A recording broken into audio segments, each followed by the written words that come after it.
Judd Zolgad, Derek Wetmore, 1500 ESPN, 1500ESPN.com. That's a place to find any breaking news, including, Derek, today's news that Mike Zimmer is going to be named the next head coach of the Vikings. It has not been official yet. We are speaking here on Wednesday afternoon. It's expected to become official. Obviously, there will be a press conference eventually.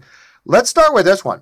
Mike Zimmer is 57 years old right now. He's going to be 58 in June. Any surprise that in a league that loves to have trends and copycats, and a lot of times what we see now are offensive guys being named head coaches and younger guys, that the Vikings have hired a defensive guy who's going to be near 60 years old when he coaches his first game, and I mean first game ever. He has never been a head coach in this league. Yeah, surprise, maybe. Concern, no. I don't think that it's something that Vikings fans should be discouraged by the fact that this guy's never had a head coaching opportunity, even though, as you mentioned, in June he'll be 58. To me, it's more important that he's taken over defenses, had success, most recently in Cincinnati, with his 6 seasons there, turning that defense into one of the more respected ones in the league. That, to me, is more of a harbinger for his success as a head coach. But as I talked about with Mackie in our last video, we still don't know how good of a head coach this guy is going to be. Schematically, he's good at coaching defenses, and a lot of people are saying good things about how he handles the room and that kind of thing. But there's so many things that go into being a head coach that we frankly have no idea based on his resume, his leadership, his clock management. You don't know. No clue. And so I wouldn't say it's cause for concern that he's this old and getting his first head coaching job, but I would say I'm surprised. And this is what's interesting about this is we look very negatively at guys we considered recycled. Norv Turner, Wade Phillips, guys that have had multiple head coaching opportunities and failed or not been as successful as we thought they should be. But there's also a group of people that believes it's better to hire a guy going into his second job. Hire a guy who's had one bite at the apple. Maybe he failed, but you hope he learned from that. Because when you hire that guy, you say to yourself, at least I think I know what I'm going to get. And you bring this up. With Mike Zimmer at near 60 years old, you have no idea exactly what you're going to get. You know you're going to get a fiery guy. You know you're going to get a guy that is, I guess, loved by his players. He's going to get in people's faces. But you just said it yourself. You go from being in charge of a position group or in charge of a whole, all guys on one side of the football to being the CEO of this team. Exactly. And that's what you don't know. When it comes to Mike Zimmer, opening day next year, nobody can sit here and definitively tell us, Derek, this is what Mike Zimmer is going to be like as a head coach. You don't know. Right, and the most important thing from this point, now that we know who's in place at the top, is who does he hire? Who does he bring in as defensive coordinator, as offensive coordinator? And that's the key to me. Of course, we'll continue to monitor this throughout the day. We have a post up right now on 1500ESPN.com. You can check that out for all the national reports.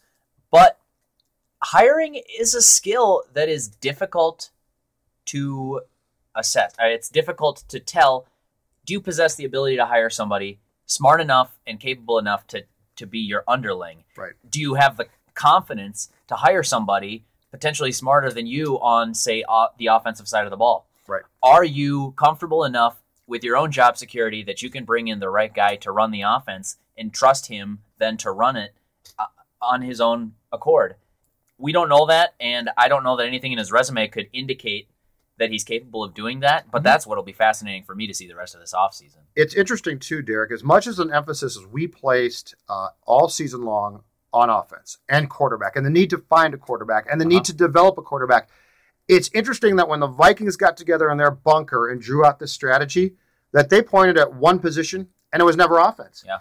If there were indeed 3 finalists, we believe they were all from the defensive side of the football. Now, we don't even know that there really were 3. There might have been 1. But what we do know is this. This team was terrible on defense, and clearly when Rick Spielman and the Wilfs and all the football people sat down and talked about this, the decision was made that we can get an offensive coordinator in here who can work with a new quarterback or the quarterback, but what we have to fix, most importantly, is not the offense, it's the defense. Well, that's the critical point, though, that he's willing to trust somebody to come, because clearly someone will need to draft and develop a quarterback or bring in a free agent or whatever the stopgap plan is. A quarterback will need to be developed. That hasn't changed. Quarterback can cover for plenty of faults in today's NFL. Right. So who's he going to hire to do that? And yeah, the larger core problem with this Vikings team last season, I think we touched on this on a weekly basis, that defense was horrible. They were last in the league in points allowed, and that's the only stat that really matters. And they almost gave up a franchise record, and that is 30+ inexcusable. game, right? So they were willing to then take the trade-off of, okay, we're not going to get an offensive-minded guy like some of us thought. They might go for the opposite of Leslie Frazier. Right. But we are recognizing that we need to fix this core problem, and that you're right, that's the defense. As far as we know, Rick Spielman has full say and will continue to have it over the 53-man roster, Derek. We'll see. The potential pleasant surprise here, in my opinion, is this.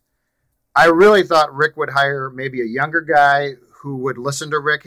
Rick got, last season, he had the best of both worlds in this sense. Yeah, it was a bad season. But he got his head coach to start Christian Ponder and then to fall on the sword and say Christian Ponder gives us the best chance to win. Leslie's not a dumb man. He never really thought that, folks, okay?